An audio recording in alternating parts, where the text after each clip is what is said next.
এখন আর নতুন একটা হুচুক উঠেছে, এয়ারপোর্টের ভিতরে মসজিদটাকে ভাঙতে হবে, না প্লেন চলবে না।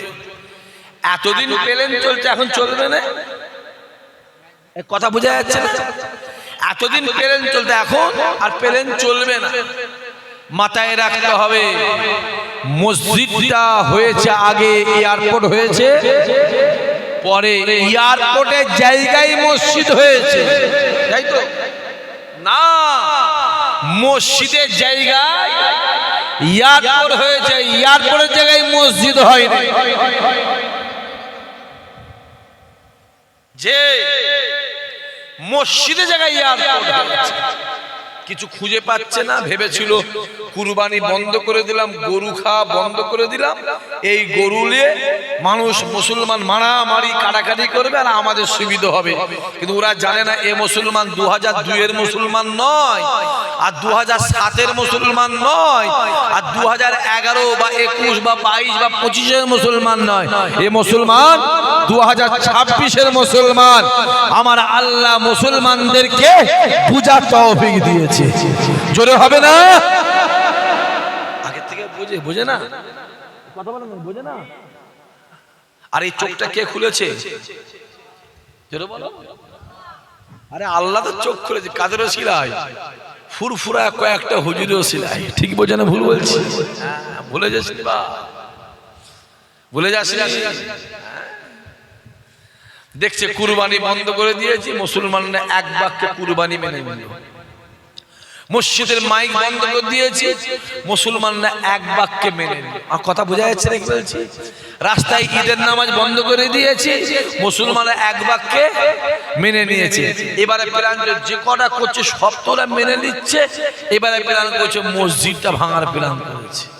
দেখো, হ্যাঁ, সরকার যে আইন আমরা করবে আমরা সবাই মাথা পেতে মেনে নেব, কিন্তু হ্যাঁ, আইনটা যেন আইনের মতন হয়, আইনটা আইনের মতন যেন হয়, বৈধ যেন হয়, সঠিক হয়, অবশ্যই মেনে নেব। হ্যাঁ হ্যাঁ, ঠিক আছে, হোক, যত মাইক বন্ধ হবে হোক। জলসা যদি রাত্রি 12টা পর্যন্ত হয়, তাহলে হিন্দু ভাইদের পুজোটা রাত 12টা পর্যন্ত করতে হবে না? হবে না? জোরে বলে। চলো, অসুবিধা নেই। আমাদের জলসা তোমরা এক কাজ করো, 9টা বন্ধ করতে দাও। কটা পর্যন্ত? জোরে বলে। 9টা বন্ধ করতে দাও। তোমাদের পুজো কিন্তু 9টা বন্ধ করতে হবে। আমরা দিনের বেলা জলসা করবো আমরা। আর পুজো তোমাদের দিনের বেলা হবে না তো? কেন? ওদের নিয়ম কানুন আছে, আমি জানি না, অবশ্যই নিয়ম কানুন আছে।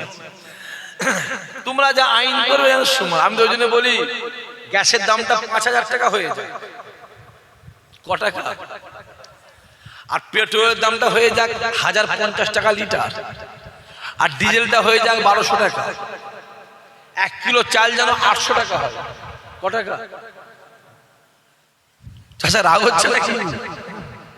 যদি বলেন ভাই জানি কেন, আমরা কত পার্সেন্ট? 30%। আর ওরা কত পার্সেন্ট? 70। আমরা তো 30% এমনি মরা। না আছে কাজ কাম, না আছে ব্যবসা, না আছে শিক্ষা, না আছে চাকরি, এমনি আমরা মরা। তো এই মরাটাকে মারতে গিয়ে 30% যদি মারতে গিয়ে 30%কে সিধে করতে গিয়ে দেখবে 70% এমনি সিধে হয়ে যাবে। যদি জানতাম আমাদের জন্য তেল 100 টাকা, ওদের জন্য 20 টাকা, তাহলে মানা যেত। আমাদের জন্য গ্যাস 1200 টাকা, ওনাদের জন্য 150 টাকা, তাহলে মানা যেত। যখন দেখছি তেল ওরাও যা দামে কিনছে আমরাও কিনছি, ওরাও যে দামে চাল কিনছে আমরাও সে দামে চাল কিনছি, ওদের জন্য গ্যাস যে দাম আমার জন্য সেই দাম, যত পারো দাম বাড়াও, আমাদের কোনো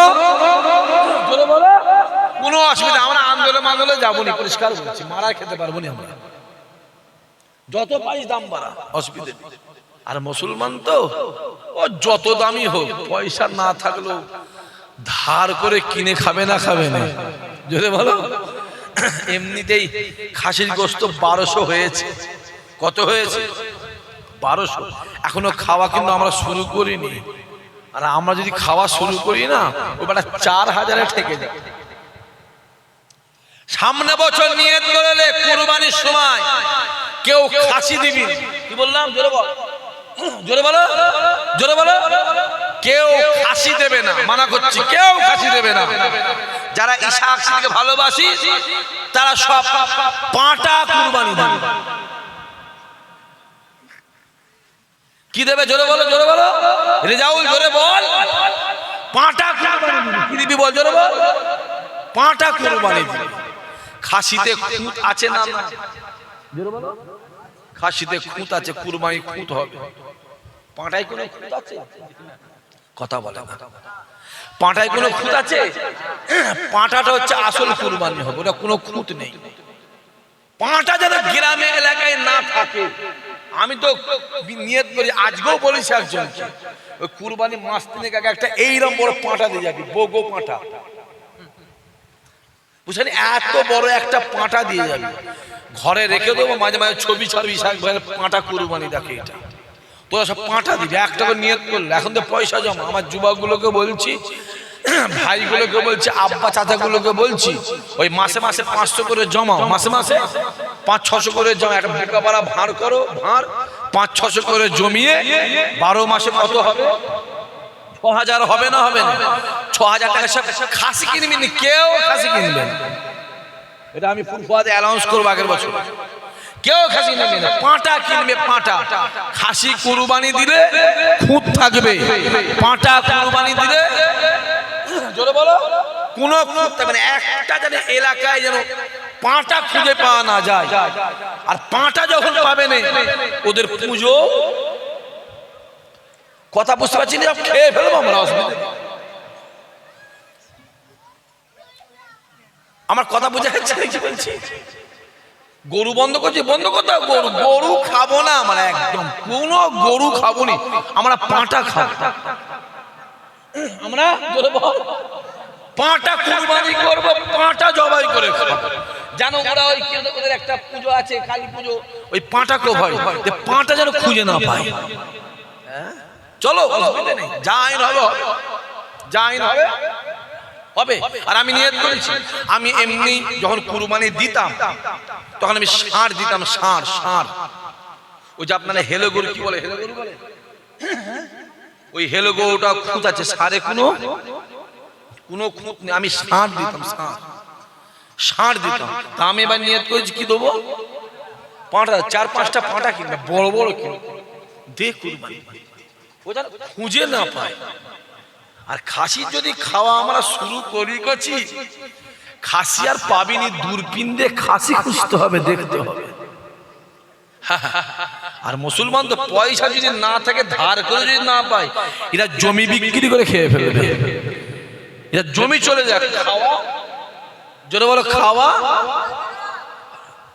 যেমন করবে আমরা ঠিক তেমনই করবো, কিন্তু আমরা আইন, জোরে বলো, আইন মেনে করবো, আইন মেনে চলবো। মাশাআল্লাহ। আর একবার তাকবীর দাও তো, নারায়ে তাকবীর। সবাই একটু জোরে সোরে নারায়ে তাকবীর।